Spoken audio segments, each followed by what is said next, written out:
inquiry.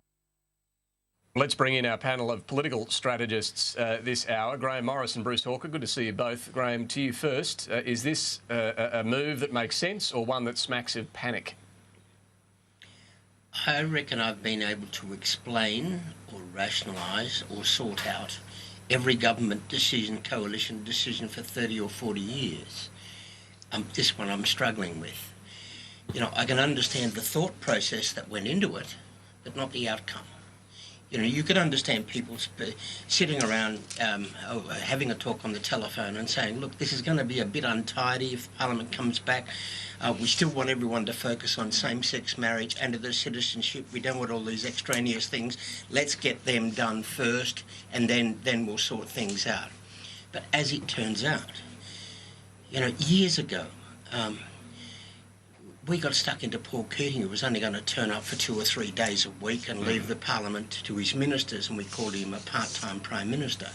You know, there must have been a lot of people on those phone calls this morning that said, well, look, hang on a minute, we're going to be very vulnerable to all sorts of attacks, not only by the opposition, but by the independents, by the media, by everyone. It's just very, very difficult to explain why you wouldn't bring the Parliament back next week as per normal. Yes, it'd be a bit awkward, but lots of things in politics are awkward.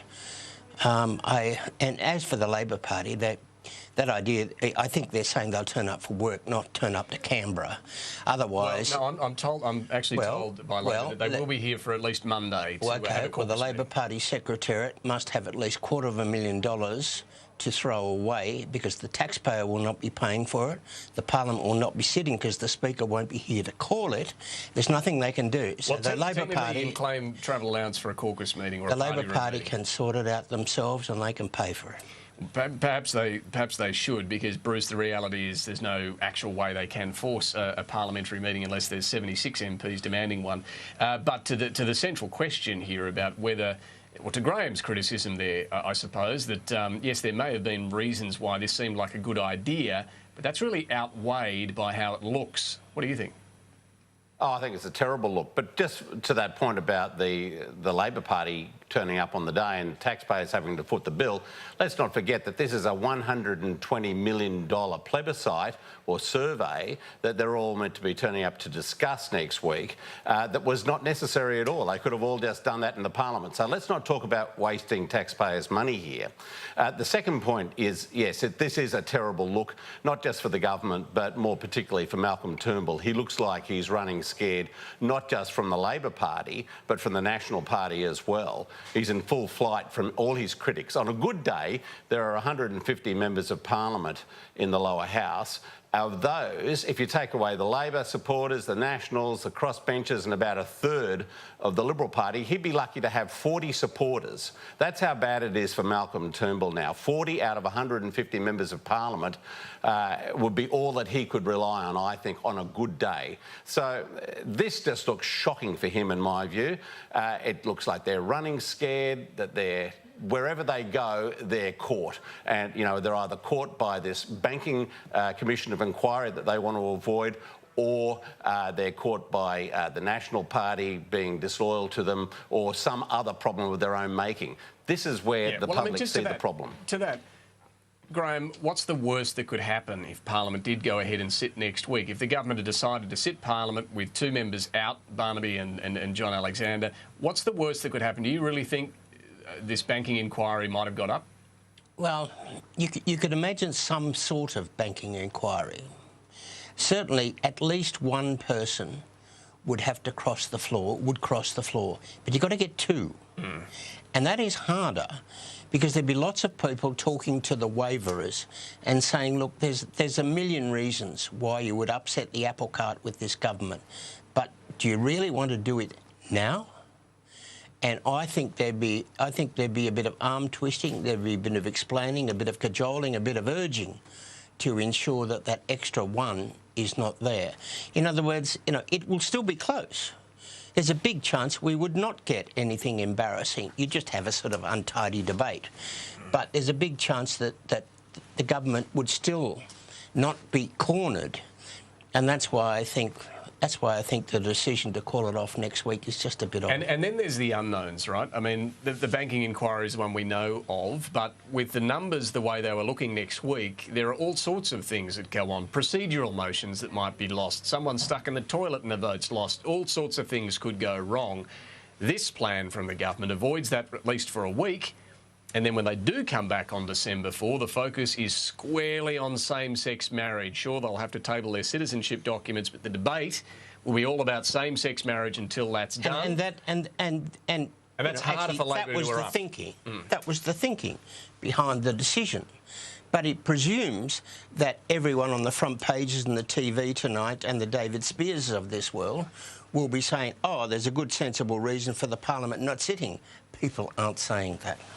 And you risk a week of this now, Bruce, before Parliament, was scheduled to come back. Yeah. At least the criticism of this will continue, and the focus will be on everyone turning up on Monday, regardless, or at least Labor crossbenchers, and there are a number of crossbenchers, the Greens and so on, who are all saying they're going to be here. But look, the Senate is still going ahead with its sitting, so they're all absolutely meant to be here. But just back on this point about Labor showing up, the Labor MPs showing up, Bruce, it is still going to be a bit of a stunt, frankly, isn't it? Well, I think they're making a very important point. The Parliament was scheduled to sit on that week. Everybody thought it was going to be sitting... But now it's not. But now it's been cancelled a week out. But I think I think they've got every reason under the sun to be saying this is not what you do when you're an elected government. You actually face up... OK, but if you think you went down the street in I don't know, Toongabbie and said, do you want your local Labor MP... Were you happy to pay for your local Labor MP to go to Canberra for the night or a couple of nights or a few nights, even though Parliament's not sitting, and pay for that? I think they would say, I'd rather see this mess sorted out, and I'd rather see a banking inquiry happen. And this is going to be the problem that the waiver is... But sorry to harp on this, but that's not going to happen, right? Because there's no way Parliament, the House, is going to sit next week. We know that. Well, it would appear not. Should the taxpayer really be comfortable with it? Unless there's a revolt over the issue. I think the bigger question is, should the taxpayer have even been prepared to be expected to pay $120 million for an inquiry or for a survey that was not required? I mean, that's the bigger question. If people are concerned about that... That is just stupid. No, it's not. This was the best way. They could have had this determined by the Parliament. This was the only way.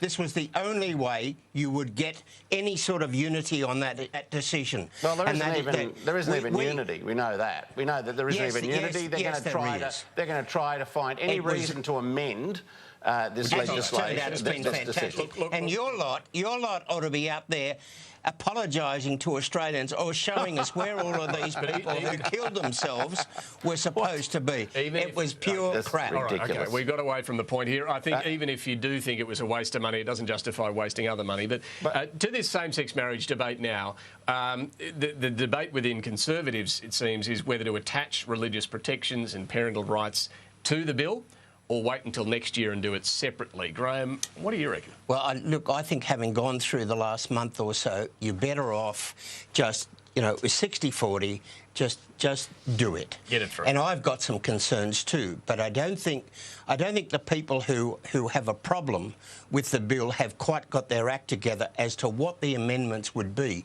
You can't have all these other amendments, the United Nations and everything else, chucked into this. That would be silly. So I think you sort of let this go through and then come up with a proper debate on religious freedoms and freedom of speech. The one that worries me slightly, that you could nearly insert, is, OK, ministers are exempt, celebrants are exempt. What about church halls and that's the venues? Now, that is probably the only thing to me that makes... attached to the church. If they're church-owned and run, then they're exempt as well. But, Bruce, I mean, Graham's point there is a similar one from Peter Dutton and others, senior Conservatives, saying, do this next year. Do you expect that'll be the way it goes? I think that is the way it's going to go because Dutton and co are calling the shots inside the Liberal Party now, not Malcolm Turnbull. And they've let him off to that extent that they'll get this legislation through this year. And then they'll come back with all sorts of attempts to wind back the anti-discrimination laws in this country to allow people who frankly shouldn't have a say in whether they should have any veto rights over a same-sex marriage being allowed to do so. For example, that ridiculous example of the baker who may not want to make a cake for people who are celebrating a same-sex marriage. For heaven's sake, when this is not Alabama 1964. This is Australia in 2017, and it's about time we understood that there are some terrible discriminatory ideas being put out there by people who are just trying to thwart the intention of this legislation. Yeah, I agree. The debate has been lost a little down that track, at least. Let's turn to the Queensland election. Voters going to the polls on Saturday in the Sunshine State. And look, as we've been discussing on this segment for some weeks now, it does look very tight, very hard to predict which way it's going to go. The hung parliament situation is certainly highly likely. And that then raises the question, what happens? Let's start with Anastasia Palaszczuk. What would she do in the event of a hung parliament situation? Have a look at what she told reporters today. I have made it very clear, Sarah, I am not going to do deals with anyone. I am going for a majority government. I am standing on my principles. So Labor would rather be in opposition, certainly, than form any sort of government or rely on support from One Nation. We put that to Tim Nicholls at the People's Forum we hosted in Brisbane on Thursday evening as to whether he's made it clear he won't offer a ministry or be in a coalition with One Nation, but would he accept their support to form government, their guarantee of supply and confidence? Well, he's really not answering that one. Have a look.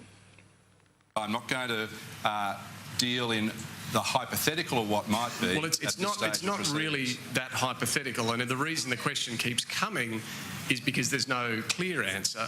One more time, would you be willing to accept the support of One Nation if you need it for supply and confidence? David, I will deal with the parliament that the Queensland elects. You can hear the crowd starting to get pretty anxious for an answer on that one. Bruce, this has been following in this question throughout the campaign. In the end, what do you think? Would it be reasonable to say we'll deal with whatever the Queensland people decide? Well, I think what we're going to see is he's going to go crawling on all fours to One Nation if he thinks that he can form a government as a result of that. That's it. The obvious conclusion that you would draw from the refusal to answer your very direct questions there. And that's been his position all along, whereas Palaszczuk has made a very clear position, I'm not going to form a government with the support of One Nation. Now, having said all that, I think that's exactly what she should be doing, not just for the very principal reasons, but because she also has to appeal to urban small L Liberals in Brisbane, in the suburbs of Brisbane, seats like Greenslopes and Mount Omni, which went to the Labor Party in 1998 when Peter Beattie did exactly the same thing, and which I think are now marginal Liberal-held seats. So this is a strategy which I think is well-founded by Palaszczuk, but it's also a principled position that she can adopt. But I'm in no doubt that if it comes down to a hung parliament with One Nation calling the shots, then Tim Nicholls will be off to her as quickly as he can to try to form a government with her support. And that's something that Queenslanders have really got to take into consideration. Do they want 4 years of that? Do they want 4 years of an LNP government with Pauline Hanson calling all the shots? I don't think that's something that they'll be feeling very happy about. Grahame? If the result is close to the polls are saying the only person who can form a government is Tim Nicholls. Palaszczuk has lost some of her own people during this mess. She's relying on the Katter crowd to keep her alive, and she's saying she will not form any sort of coalition. Well, she can't form government. It is interesting how the polls are going. If they split 60-40 the coalition's way, Tim Nicholls will win. If it's 55-45, probably not. But she is not going to get enough seats to govern in her own right. So she's either saying, hey, Queenslanders, nobody can form a government, let's have another election, God help us, or Tim Nicholls wins and governs in his own right. No, and governs in coalition with One Nation, and I don't know why he was fluffing about it in the first place. Well, what are the risks? Are there risks for not just Tim Nicholls, but I suppose the Liberals nationally, if you do have a Queensland government that's supported by one nation? Would there be blowback in other parts of the country? Well, you know, so what? It is all about who can form a government to govern for the people. Now, if Premier Palaszczuk can't do that, somebody's got to do it. And it'd fall to Tim Nicholls to form a government. And so that, you know, we can get on with government in Queensland rather than have another blinking election. And Bruce, if Anastasia Palaszczuk had to, she would presumably rely on support from other crossbenchers, just not one nation. Well, she may well.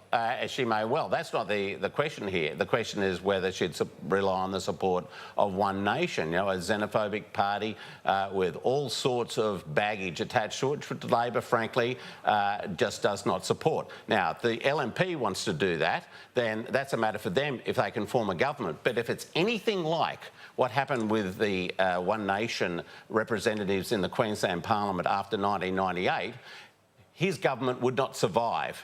It'll just fall apart and they'll be back to the electorate again for a new election, because we saw what happened in 1998. The One Nation MPs just resigned. One poor fellow committed suicide. Others just, went their separate ways, and the whole thing fell apart very, very quickly. And Peter Beattie was able to form a very stable government without having to worry about One Nation.